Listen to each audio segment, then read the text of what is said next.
There's a man made of wood who lives in the forest. He's trying to keep me from the thing I want most in the world. Written by Darkly Gathers. I know he is there, the man who lives in the forest. I'm yet to see him directly, but I feel his presence nonetheless. He flows as a shifting shadow between the boughs and branches of the trees, a dancer in the darkness, unheard above the creaks and whispers of the winds of the night. He watches me through the leaves and the pines, waiting for his moment to strike. I know it. I'm sure of it. He scares me, but I will not let that stop me. That's what he wants. He wants to stop me from reaching it.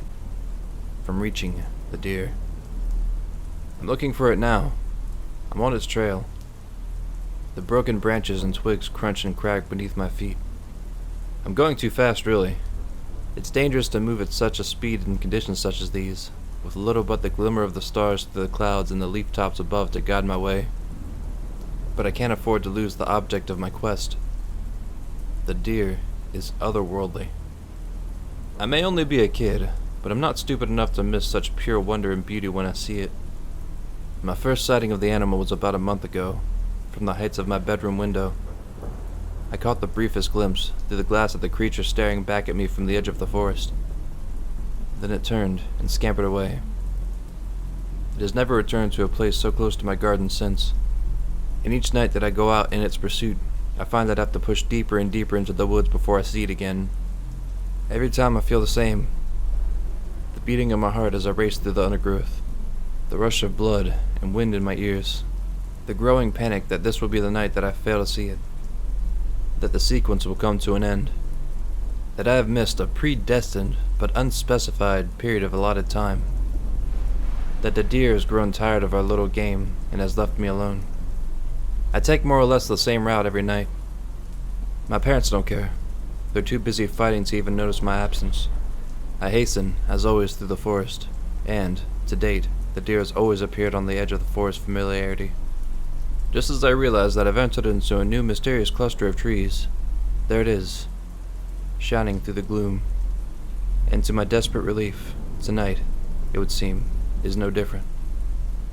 There stands the deer, its body a pale shimmer through the shadows of the night. I stagger to a stop, my chest rising and falling, doing my best to keep my breathing as quiet as I can. Goosebumps shiver welcomingly up and across my skin as the deer's wide and wary eyes stare back into mine. They shine in pale blue and ripple through soft shades of glowing green with flickers of watery gold. Still as stone, poised and waiting, it watches me, the soft white of its thin fur catching and reflecting the silver of the stars above. 3 antlers adorn its head, one on either side, and one towards the back of its head, like a crest, all in pale, bone-like white. I feel in its gaze, as always, the strongest of sensations that it wants me to follow, that it is leading me somewhere unearthly and important and mystical beyond comprehension. I take a slow step. My foot crunches softly into the roots and grass beneath. I take another. The deer, I swear, grows accustomed to me. Unless it is my imagination, I feel as if I'm able to draw closer and closer with every passing night. I try for a third, but the deer bolts. It turns with rapidity and darts at once off and away into the darkness of the forest. And I do as I always do. I follow. With the wind in my hair and the ferns about my feet, I follow. This is always the moment when I become aware of the man in the woods. I sense his presence around me, following. It is urgent and frightening. He is after me, and not in the same manner that I am after the deer. I know this. Stay back, I wish to call out to him, but I daren't, not for fear of disturbing the deer. I tear through the murk and shadowed green of the forest as the shine of the deer grows dimmer and dimmer. Wait, I whisper, please. But the deer does no such thing. It bounds through the undergrowth, becoming harder and harder to see. Where does it go? I think to myself. Where will it lead me? But as fate decides, tonight is not the night that I am set to find out. The deer has disappeared now. I stumble after a little while longer, following its trail, but it is fruitless. I cannot see. I do not know which way it fled, so I buckle, breathing heavily, panting and struggling. The branches shake in the breeze, a breeze much colder now than it was mere minutes ago, and the eyes of the man in the forest fall heavily upon me, unseen in the dark. There is nothing to do now but to steel my resolve, to turn, and to retreat back the way I came. It becomes harder to do each time, as I begin my journey from a new location each night, a location slightly deeper into the thrall of the mysticism of the midnight woods.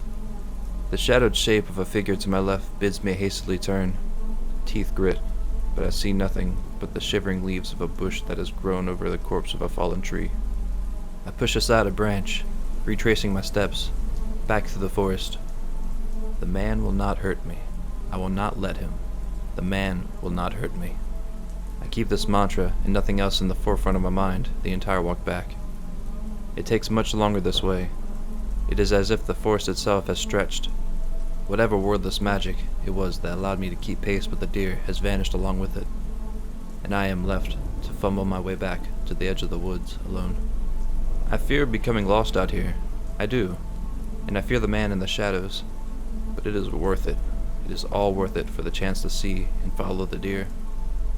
He shouldn't try to hurt me now, the man. Not now that I'm on my way back. I get the sense that he's just seeing me out. This is how I've rationalized my decisions, at least. I don't actually know what he wants, or who he is. Not really. So I keep coming back.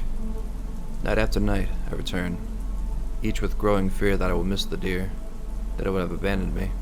But I always see it, and I swear that I grow closer with every one of my pursuits.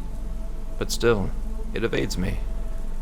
As a dissipating dream in the embers of the morning, so it goes. It's all I can think about these days, the deer, and where it leads. I don't know if my parents are still fighting. I imagine they are, but I don't particularly care. And ever the man follows. He too draws closer. I have long since given up trying to protect my arms and legs. There's little point now. They are coated in scrapes and scratches and scars from the forest. Lines and marks in white and red that carry up and across my neck, my shoulders. All trivial. All more than worth it for another chance at following the deer to the end of its path. Where does it go? Where does the deer lead? With growing desperation I follow, pleading silently with the deer to slow, for the obstacles of the forest to relent just a little. But they never do. They never do. No matter. My determination will see me through. Even through the drive of the rain, kicking up the mudded puddles, thick comes the green dank filth and spray of the forest water, still, yet the stream but rippling and frothing with hungry patience under the fall. Every dusk-gone evening now, I push so far, so deep into the forest, getting out there to see that object that occupies my thoughts, and then trudging reluctantly back. It takes up most of the night. My dreams, when I have them, are broken and thick, but it is worth it. It is all worth it. My exhaustion helps with the fear. I am less afraid when my mind is unable to work to its full capacity. The power of the watching man is diminished. He wants the deer for himself. It is the only explanation. Fuck him. If he wanted me dead, he would have made the strike already. He is a coward, if he is even dangerous at all. The only fear I now allow is the knowing, biting terror, that I will lose the deer. I cannot skip even a single night. I cannot risk a moon-tempered world of shadow in which the deer's eyes do not meet mine. I'm in pursuit right now. My hand reaches out. The deer blurs in my vision, appearing as two, and then one, and then back to two. Faded. Hazy. But I am so close. My fingertips are mere inches from the silver white and impossibly fine fur of its hide. So close. So close. If I can only touch it, then surely it will know me. It will wait for me, and it will lead me gently to wherever it is that it goes in the depths of the night. I cry out in sudden alarm as my foot is caught in a twisted root. Down I fall, stumbling and crashing into the undergrowth in dismay, pain bursting through my elbows and my jaw. The deer is once again lost to the forest. "No!" I shout, sprawled in the muck. "No, please! Come back! Deer! Come back!" but it does not. Sobs rack my fevered body as I wallow in my defeat. The ferns and brambles rush aside my head. Beaten down, I nonetheless clamber wearily to my feet, and I feel his presence, the watching man. Anger comes over me. "What do you want, freak of the forest?" I shout with rage into the darkness. "What do you want from me? Do you want me gone, stranger? I will never relent. Never. The deer does not belong to you." "No," comes the response to a chilling of my blood. "No, it does not." I stand stock still, breath caught in my throat. My surroundings are dark, caught only in the highlights of the beams of the stars, faint through the drifting clouds and the creaking branches. But it is enough. He is here. "Show yourself," I whisper, and he does. Little more at first than the groaning of a nearby tree, the rough scratching of bark tipped in silver white. But the trees bend too far, greater than that of its brothers, further than the wind would warrant. It cracks and creaks, and as it steps from shadows, I see that it is no tree at all. It is a man, shadowed and dark, but still quite clear enough. Twigs, broken and fresh alike, growing out from his limbs. A branch grows up from his shoulders and the side of his neck, entwined with layer upon layer of moss across his broken bark skin. Roots slither down his side and cover his legs. They are his legs, I realize, to my deep disturbance. He stumbles and shambles with the gait of one who has forgotten how to walk. I stare at the man in terror, but also with confusion. This can't be the thing that has pursued me through the forest. There's no way. There's no grace here. No nimble flow or dance. This thing it's scary, yes, but it's also sad. He raises the rotted log of his head, and a cracked hole in the wood reveals a silvery eye, shining eerily like polished pearl. "You're the one who follows me," I murmur, heart a pound in my chest. "You're the one who wants the deer for yourself." "I have followed you, yes," says the man made out of wood, though to say I have watched would be the more accurate word. "There are others like me in the forest, those with greater, apt in body, if lesser in mind." The man's voice breaks like the splitting of a log. "I have seen you, boy. You think you are the only one to flee in pursuit of the white deer." The sorrowful sounds of the wind sigh long and low through the trees. I adjust my stance, just a little, mouth dry. "Who are you?" I ask, as the man shifts his weight from one forest leg to the other. "I am the root that has turned away from the tree. The others burrow even deeper in search of their sustenance, but I have no use for such now. The forest will claim me regardless, I don't doubt, but I have made my choice." His words make little sense to me, but for some reason or another, they land heavy. I struggle with a sudden and unwelcome rush of emotion. "I don't understand," I force out. "Why show yourself to me? Why try to stop me? That's what you've been trying to do, right? To reach me? To stop me? Why would you ever want to do such a thing? The deer is beautiful. It's magic." "Beautiful, yes. Magical too, without a shadow of a doubt." The man turns his head with a creak and looks over, past my shoulder. His eyes flash, and I turn to see. The pine-needled branches sway overhead, and there stands the deer. Out and away in the forest, silent and stock still, waiting. It is waiting for me, I know. My heart leaps. Never before has it done this. Never before has it stopped and turned back to me after I have begun my pursuit.